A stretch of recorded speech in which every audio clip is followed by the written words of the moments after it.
TigerBee.com. Hello to all of my TigerBee.com family and supporters out there. Welcome back to another video of my Inktober, Birdtober, and all of the Tober challenges. Let's start. Welcome back to another Inktober, Birdtober, and all of the Tober challenges. Getting into this sketch, I like to take my time today and just relax a little bit. I tend to try to fit it in where it can, seeing as how I have a busy schedule pretty much from the moment that I wake up. Whereas today I actually have a little more time to show a little more detail within this sketch. Allowing myself to work in the official Birdtober's challenge bird today first. This ornate hawk eagle has a really particular headdress on it and a really strong beak, so I will be showcasing those a little bit better today. Tying in a fish with the overall theme of the Inktober challenge, I'm just creating a fish from scratch, nothing in particular. I have no reference photo, just kind of collabing all the fish that I've done in the past and putting them into one. This one particularly has somewhat of a piranha head with something of a goldfish body.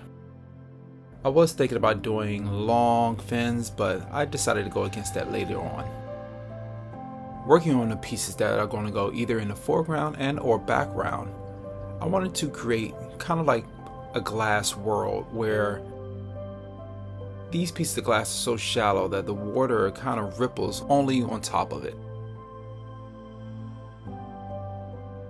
I really wanted to showcase that ripple, but I also wanted to make sure that I pretty much put on display how thin that piece of either glass or I don't know, I'm thinking like kind of like a teleport type of thing. I have no clue. I'm just going with the creativity here. Adding in some bubbles, which I actually found from a different challenge, but technically it ties into the whole theme.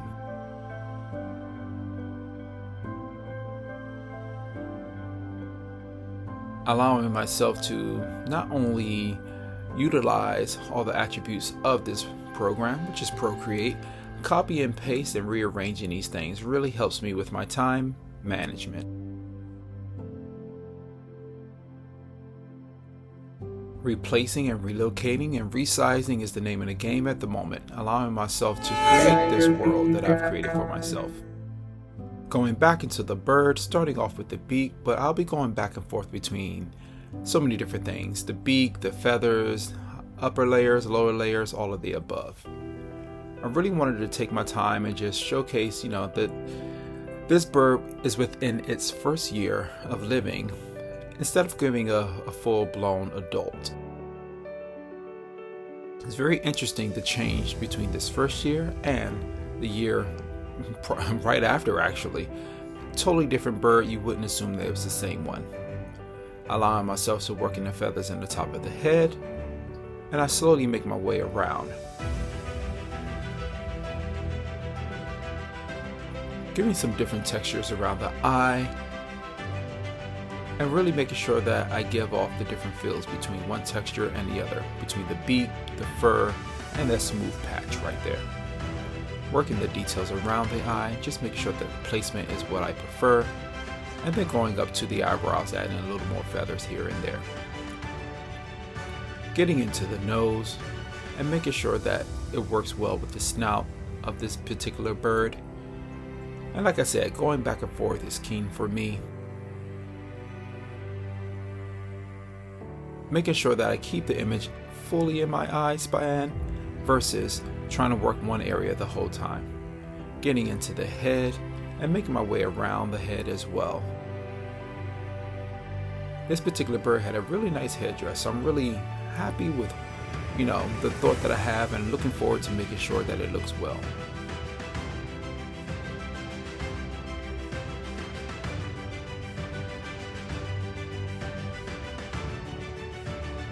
Allowing myself to create a piece with creativity and not just a photo reference allows me to have something different from anyone else.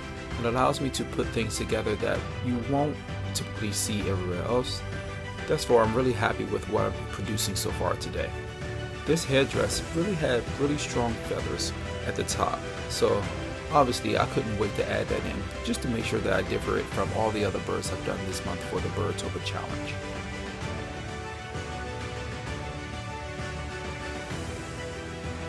Feeling satisfied with those feathers, I'm going back into the eye to give one of my detailed eyes.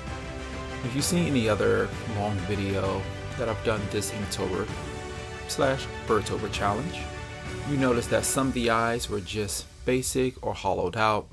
That's because time management is a really important thing for my day. Getting into the beak now, giving it some details and some textures, nice levels of shadows, just to make sure that we feed everything correctly to the eye.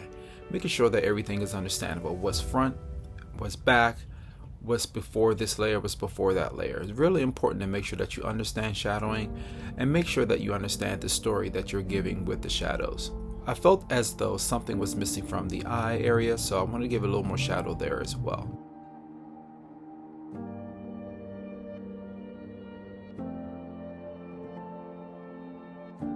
Seeing as how it's a sketch, I try to make sure that I don't get into it too much, but sometimes it's hard. Once you start flowing, sometimes you just want to keep going, and that's a good thing. Getting into the shadowing of the body, keeping it nice and light. Adding a couple more shadows here and there, just to once again make sure that the lighting source makes sense. Now getting into this make-believe fish of mine. I'm keeping it simple, keeping it basic, seeing as how, one, is not even a real fish, or maybe it is, right? And then two, just allowing my creativity to be the story here versus trying to make everything perfect. Sometimes you just gotta sketch versus create a whole entire world or piece. And I wanted to do a little bit of both today.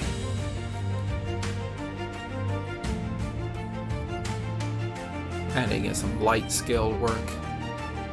Finishing out the body, going into the fins. As you see here, I made them much shorter than I pretty much sketched out the first time.